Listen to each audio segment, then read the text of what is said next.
Halo, assalamualaikum warahmatullahi wabarakatuh. Kali ini kita mau membahas cara pengisian Kortek untuk pelaporan SPT tahunan. Lalu kita tinggal isi aja nomor NPWP atau NIK, kemudian kata sandi, atau kalau lupa berarti klik aja lupa kata sandi. Lalu kita kirim email, lalu kita buka email kita. Kemudian di situ ada email masuk terkait pengaturan ulang kata sandi. Kemudian kita link tautan, kemudian kita isi new password, kombinasi antara angka, huruf, dan karakter. Kemudian kita confirm password, sama seperti password yang di atas, harus sama ini. Kemudian kita isi captcha-nya seperti yang tertera di monitor.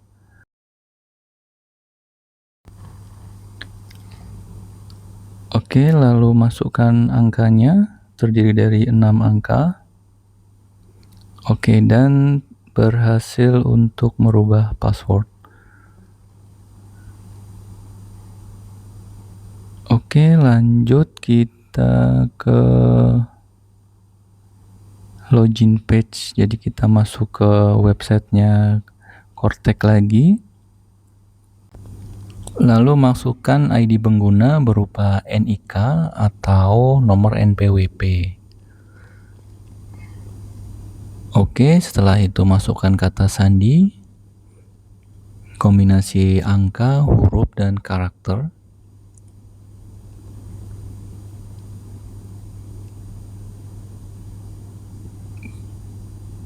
Kemudian masukkan 6 huruf captcha yang tertera di layar. Kemudian kita masuk login. Oke, kita tunggu dulu. Oke, ini halaman utama dashboard dari Kortek. Lalu kita klik portal saya, kemudian klik dokumen saya. Kemudian akan muncul beberapa dokumen. Jika belum ada, di-refresh saja. Klik refresh sebelah kiri. Nah, kemudian akan muncul informasi dokumen berupa bukti potong PPh pasal 21A2 atau BPA2 yang untuk khusus PNS. Kemudian geser layar sebelah kanan, kemudian tinggal klik unduh. Oke, kita klik unduh.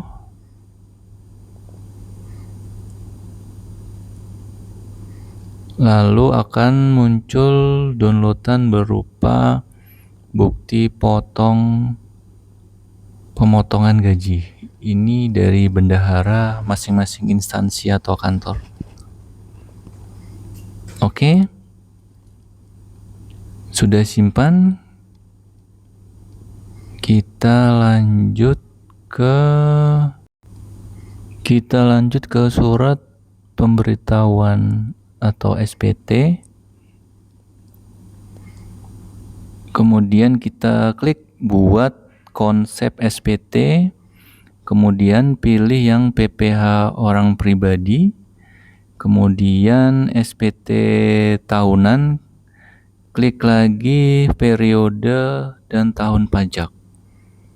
Oke, kemudian model SPT normal. Kemudian klik buat konsep SPT. Tunggu dulu loading, agak lama ini. Oke, berhasil. Kemudian ini klik di tanda lihat. Nah, ini dia SPT tahunan pajak penghasilan PPh wajib pajak orang pribadi. Kemudian kita klik posting SPT dulu. Kita klik warna biru. Kita tunggu dulu sampai ada tulisan komplit itu, berarti kita udah posting SPT. Kemudian klik sumber penghasilan. Klik yang pekerjaan, kemudian status normal, kemudian metode pembukuan atau pencatatan, pilih yang pencatatan. Oke, lanjut. Kemudian akan muncul identitas wajib pajak. Kita nggak bisa ngapa-ngapain, udah tertera seperti itu. Kemudian kita scroll ke bawah. Kemudian poin B, ikhtisar penghasilan neto. Nah, di situ ada beberapa pertanyaan dari 1A sampai 1D. Apakah Anda menerima penghasilan dalam negeri dari pekerjaan? Kemudian kita pilih ya. Kemudian kita lanjut ke pertanyaan ke 1B. Apakah Anda menerima penghasilan dalam negeri dari usaha atau pekerjaan bebas? Kita pilih tidak. Kemudian apakah Anda menerima penghasilan dalam negeri lainnya? Kita juga pilih tidak, karena tidak ada penghasilan lain di luar penghasilan utama. Apakah ada dari luar negeri, penghasilan dari luar negeri, kita juga pilih tidak. Kemudian kita lanjut ke perhitungan pajak terhutang. Sudah muncul secara otomatis, itu tertera penghasilan neto kita.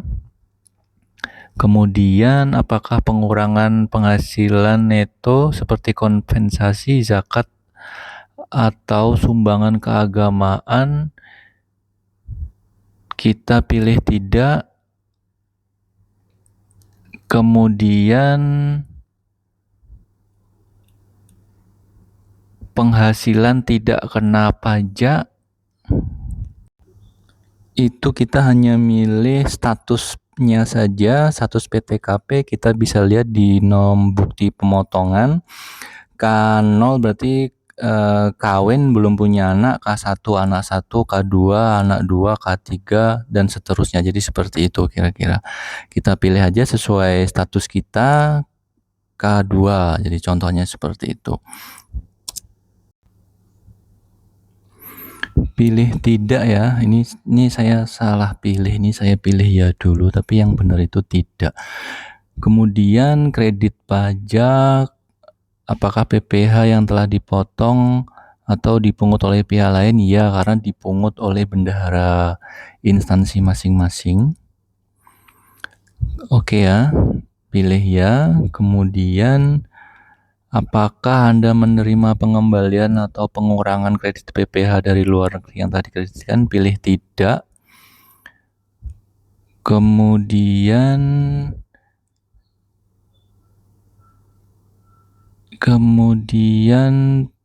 poin G, pengembalian PPh, ini sepertinya nggak usah diisi ini.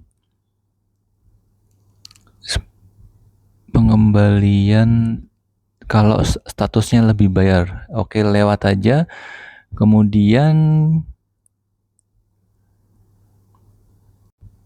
poin H, angsuran PPh pasal 25 tahun pajak berikutnya. Apakah menerima penghasilan teratur? Pilih aja tidak semuanya. Lanjut ke poin I, pernyataan transaksi lainnya, tertera harta kita pada akhir tahun pajak. Kemudian pada poin 14B, apakah memiliki utang pada akhir tahun pajak? Isi saja ya. Tapi nanti kita harus ngisi di lampiran 1 bagian B, utang kita ada berapa. Lanjut ke 14C, apakah Anda menerima penghasilan yang dikenakan pajak penghasilan bersifat final? Kita klik ya. Lalu 14D, apakah Anda menerima penghasilan yang tidak termasuk objek pajak? Pilih tidak. Kemudian lanjut ke 14G, apakah Anda menerima dividen atau penghasilan dari luar negeri dan melaporkannya sebagai penghasilan tidak termasuk objek pajak? Pilih tidak. Oke, seperti itu. Kita lanjut ke bawah. Oke, sampai kita terlihat status SPT kita nihil, teman-teman. Jadi jangan sampai kurang bayar, jangan sampai lebih bayar. Jadi seperti itu. Kita pastikan, kemudian kita masuk ke lampiran 1 atau L1. Kita bisa isi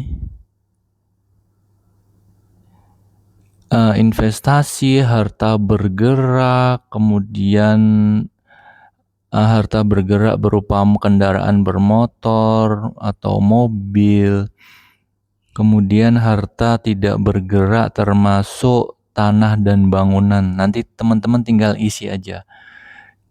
Klik tambah, kemudian tinggal isi saja seperti itu. Kemudian gampang aja ini teman-teman.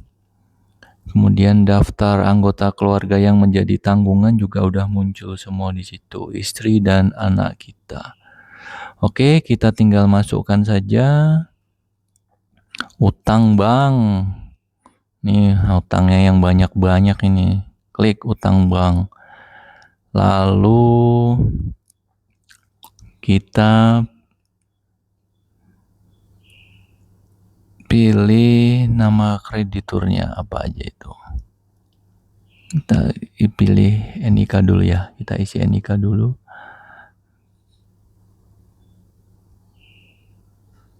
Kemudian nama krediturnya udah keluar. Negaranya kita pilih Indonesia. Kemudian tahun peminjaman.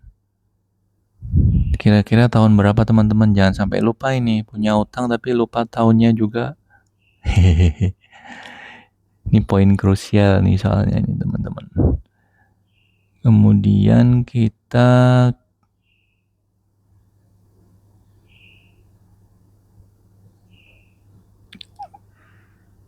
klik saldonya. Berapa juta kemarin utang bank? 3 miliar kah atau berapa? Di input, kemudian keterangan nggak usah diisi, kita langsung lanjut aja, simpan. Oke, kita udah selesai ini. Selesai semuanya.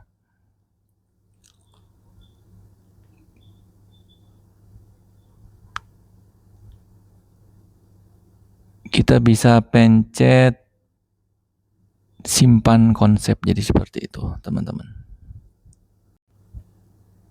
Nah, kalau udah selesai pernyataannya, tinggal klik aja, diklik centang dengan menyadari sepenuhnya segala akibat termasuk sanksi-sanksi dan seterusnya, centang. Nah, ini kalau nggak punya Passphrase, klik aja portal saya, kemudian pilih otorisasi atau tanda tangan sertifikasi elektronik. Nah, scroll aja bagian bawah, centang pernyataan, kemudian pilih kode otorisasi DJPT, klik yang kode otorisasi DJP, kemudian ketik passphrase-nya. Kombinasi antara huruf dan angka, sama karakter kalau perlu. Huruf, angka, dan karakter. Apa aja boleh. Kemudian ulangi passphrase-nya. Oke, centang pernyataan lalu simpan.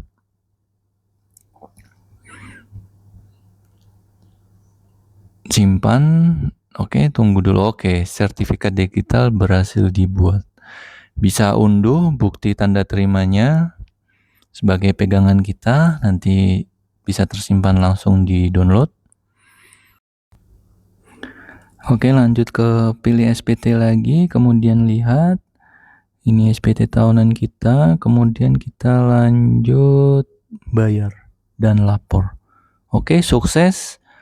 Kemudian udah muncul passphrase-nya atau tanda tangannya, kita input tadi huruf, angka, dan karakter tadi. Kita tinggal inputkan kata sandi penandatanganan. Oke, lanjut. Oke, akhirnya muncul juga, sukses. Kita tinggal pilih yang gambar amplop, nanti itu bukti SPT-nya nanti dikirim ke email kita. Oke, setelah kita dipencet, kita bisa lihat di email kita berupa surat keterangan bukti penerimaan surat. Nah, ini yang kita laporkan ke bendahara atau instansi kita. Nah, oke, selesai sudah. Tugas kita melaporkan pajak kepada Direktorat Jenderal Pajak melalui website Kortek. Nah, terima kasih sudah penonton. Sukses selalu buat teman-teman semua. Sukses dalam menginput pajak. Assalamualaikum warahmatullahi wabarakatuh.